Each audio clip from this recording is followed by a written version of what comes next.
what would be some of the indications that he, first of all, that he was a yogi in another life? Yes, let's start there. It's really quite fascinating. Abraham Lincoln was very unusual as a young man. And there's a teaching in India, a teaching in yoga, the deeper teachings of yoga. I'm not talking now about yoga postures. Yeah, that's what people, when people think about yoga, they think about the exercises a lot, you know, the yoga exercise and yoga breathing. But yes.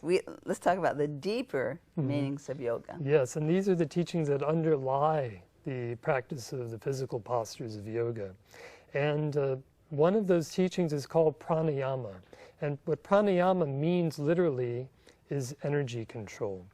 And when you have mastered energy control, you can do amazing things. There's stories of yogis in India being able to lift boulders and carry them. And the amazing thing about Abraham Lincoln was he did the same thing when he was a young man. He did?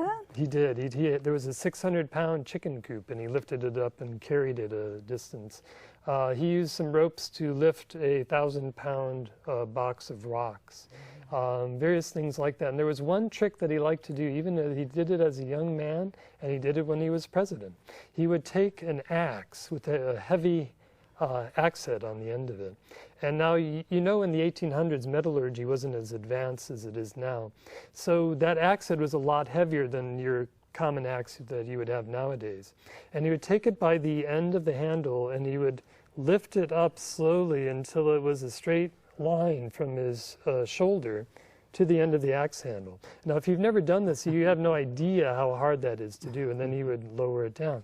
And other people who looked much stronger than Lincoln. In fact, Lincoln was built a lot like I am. He was tall and thin, and he didn't look that strong, but he had amazing control of the energy in his body, so he can do these things. And there were these other men around who were much more burly and looked much stronger. And they would try to do the same thing, and none of them could do it, but he could do it. If you'd like to know more about your own past lives, the best way to do so is to learn to meditate. In meditation, you will realize that you are an immortal spirit, untouched by the cycles of birth and death.